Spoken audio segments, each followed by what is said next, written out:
ہماری آج کے دور میں کیا کہوں گا، اسے بدقسمتی کہہ لیجئے کہ ہمیں اس دور میں بھی ایسے لوگ ملے اور ان کا سامنا رہا۔ آج اس پر ہی جو ہے وہ گفتگو کریں گے۔ ہمارے ساتھ مولانا ولی مظفر صاحب موجود ہیں، پروفیسر یونس صاحب بھی موجود ہیں، علامہ امین شہیدی صاحب نے بھی جوائن کر لیا اور مفتی ابراہیم قادری صاحب بھی موجود ہیں۔ میں چاہوں گا مفتی صاحب، سوال تھوڑا سا سخت ہے، آپ اس کی وضاحت کر دیجئے گا کہ اس دور میں تو ان لوگوں کے خلاف جنگ کا اعلان ہوا، جنگ ہوئی اور وہی ایک واحد حل تھا۔ آج کے دور میں ایسے لوگوں کے لیے کیا معاملات اختیار کرنے چاہیے؟ بسم اللہ الرحمن الرحیم۔ اچھا موضوع لیا آپ نے، اس میں تند و تیز باتیں ہیں۔ اصل میں جو شخص ضروریات دین کا منکر ہو، مثلاً کہ نماز فرض نہیں ہے، روزہ فرض نہیں ہے، دین کا انکار کرے تو ظاہر اسے کافر کہا جائے گا۔ جو شخص شرک کرے اسے مشرک کہا جائے گا۔ لیکن محض آپس کی لڑائی جھگڑے کی وجہ سے اور نیچا دکھانے کی وجہ سے کسی کو کافر اور مشرک کہنا بہت بری بات ہے۔ کتنی بری بات ہے؟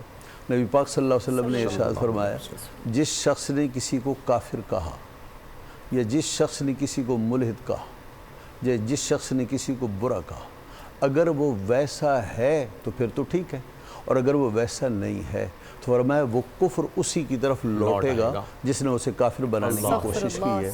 اس سوال کا جواب تو یہ ہے۔ اور رہا معاملہ مرتد کا، تو اس میں کوئی شک نہیں کہ مرتدین اس زمانے میں بھی تھے اور مرتدین اس دور میں بھی ہو سکتے ہیں اور ہیں۔ مرتد کیا ہوتا ہے؟ مجھے تھوڑا سا آپ ٹائم دیں۔ جی۔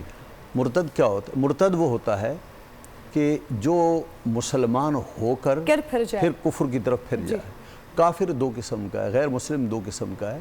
ایک کہلاتا ہے کافر اصلی، جیسے ہندو ہے، سکھ ہے، عیسائی ہے، وہ اپنے لوگوں میں پیدا ہوا، بچہ بڑا ہوا تو وہ کافر کہلایا، وہ اسی مذہب کا کہلایا، اس کو کہتے ہیں کافر اصلی۔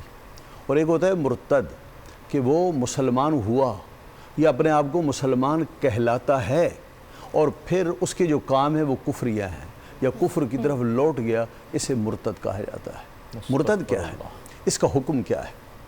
ادھر سے اسلام تو یہ کہتا ہے کہ لا اکراہ فی الدین، دین میں جبر نہیں ہے۔ تو جب دین میں جبر نہیں ہے تو یہودی مسلمان ہو سکتا ہے، عیسائی مسلمان ہو سکتا ہے، مسلمان ہو کر یہودی کیوں نہیں ہو سکتا؟ مسلمان ہو کر سکھ ہندو کیوں نہیں ہو سکتا؟ ہندو تو مسلمان ہو جاتا ہے۔ لا اکراہ فی الدین، دین میں اکراہ نہیں ہے، تو پھر یہاں تو اکراہ بظاہر جبر نظر آیا۔ اس کا مفہوم یہ ہے لا اکراہ فی الدین کا کہ ایک عورت ہے، اسے آزادی ہے کہ وہ مجھ سے، آپ سے، کسی سے، الف سے نکاح کرے یا نہ کرے، اس پر کوئی جبر نہیں ہے۔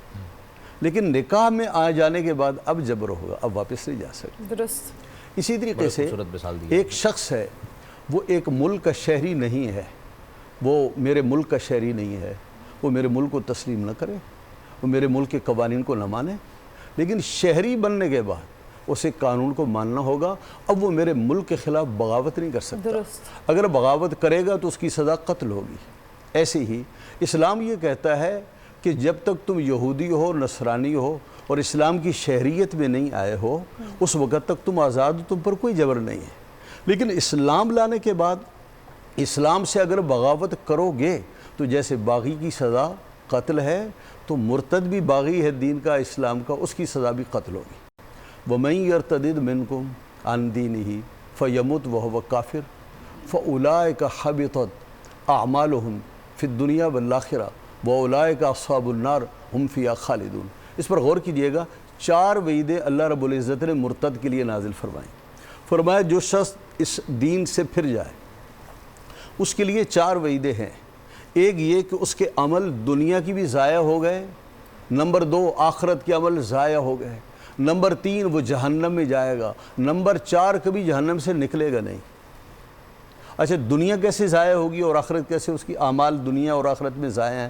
آخرت میں یوں ضائع ہیں کہ دنیا میں جتنے ارتداد سے پہلے نیک عمل کیے تھے، 1 پیسے کا ثواب نہیں پائے گا قیامت کے دن۔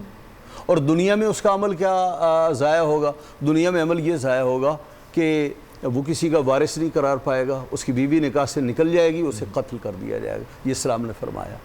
صحابہ کرام علیہم رضوان کا، ابو بکر صدیق کا، خلفائے راشدین کا اسی پر عمل رہا ہے۔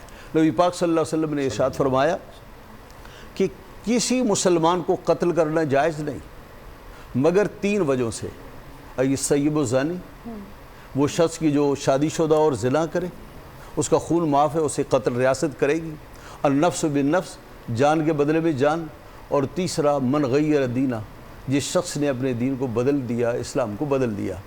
اسلام وہ دین ہے جو کامل ہے، مکمل ہے، اس میں آنے کے بعد پھر آدمی واپس نہیں جا سکتا۔ بڑی خوبصورت بات آپ نے کر دی، قطع کلامی کی معافی، اسی سے آگے بڑھائیے گا۔ آپ نے کہا حکومت کرے، جی حکومت، یہ بہت ہی اہم پہلو ہے کہ حکومت وقت کرے۔ سزا دینے کی ذمہ داری صرف حکومت کی ہے۔ حضرت ابو بکر صدیق رضی اللہ عنہ خلیفۃ المسلمین تھے، پہلے خلیفہ راشد ہیں، تو نبی پاک صلی اللہ علیہ وسلم کے وصال کے بعد اس ریاست اسلامیہ کو جو مشکلات درپیش تھی، ان میں سے سب سے بڑی مشکل یہ تھی کہ بہت سے لوگ مرتد ہو گئے تھے اور واپس بت پرستی کی طرف چلے گئے تھے۔ بہت سے وہ لوگ تھے جنہوں نے انکار زکوٰۃ کیا تھا۔ تو ابو بکر صدیق نے پہلا اعلان کیا فرمایا؟ فرمایا مرتدین سے میری جنگ ہے، منکرین زکوٰۃ سے میری جنگ ہے۔ پھر ایک وقت آیا جنگ یمامہ چھڑی، اور مسیلمہ کذاب جس کا آپ نے ذکر کیا ہے، تو اس کی بڑی بھاری فوج تھی، تقریباً 40,000 لوگ تھے۔ حضرت خالد بن ولید کی سرکردگی میں اور حضرت اکرمہ بن ابو جہل کی سرکردگی میں یمامہ میں لشکر گیا، اور پھر یہ بڑی بے جگری کے ساتھ لڑا، اور پھر اسلام کا جھنڈا لہرایا، اور جس شخص نے حضرت امیر حمزہ کو قتل کیا تھا، اسی نیزے سے اس نے مسیلمہ کذاب کو قتل کیا۔ اور حضرت واشی بڑے فخریہ انداز میں کہا کرتے تھے، فرمایا اسلام سے پہلے مجھ سے ایک جرم ہوا، اور اسلام کے بعد اللہ نے اس کے ازالے کی مجھے توفیق دی، میں نے کفر کے عالم میں اسلام کے بہت بڑے آدمی کو میں نے قتل کیا، اور اسلام لانے کے بعد میں نے کفر کا بہت بڑے کافر کا سر اتار دیا۔ کیا خوبصورت بات، زبردست، ماشاءاللہ۔ خیر الناس وقتل تو شر الناس، اسی بات کو جو خیر الناس اور شر الناس دونوں میں نے قتل کی۔ ماشاءاللہ، اسی بات کو آگے بڑھاتے ہوئے اسی چیز کو بڑا خوبصورت ماشاءاللہ سے مفتی صاحب نے بیان کر دیا، واقعہ بھی بڑا خوبصورتی سے جنگ یمامہ کا بتا دیا، اور اکرمہ بن ابی جہل کا بیٹا، اور رضی اللہ تعالیٰ عنہ، ماشاءاللہ کیا سعادت ملی۔ پرنور سحر اور ذکر خدا، نبیوں کی مدح سرائی۔ پیغام سنا اے باد صبا، پرکیف صاحب آئی۔ پوشیدہ ہے ایمان کی راہ اللہ کی کتاب مقدس میں۔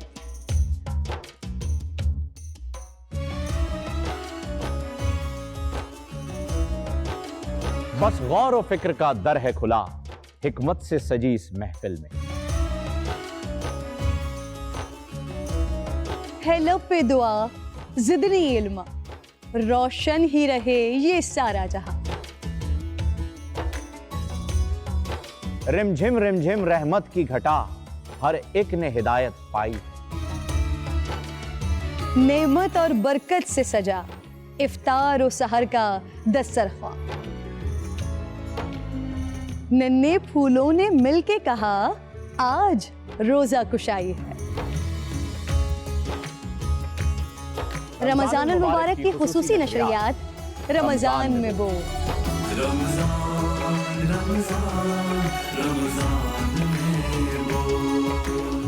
رمضان المبارک کی خصوصی نشریات رمضان میں بول، فہیم خان اور کرن ناز کے ساتھ روزانہ صبح 3 بجے سحر ٹرانسمیشن اور شام 5:30 بجے افطار ٹرانسمیشن، صرف بول انٹرٹینمنٹ پر۔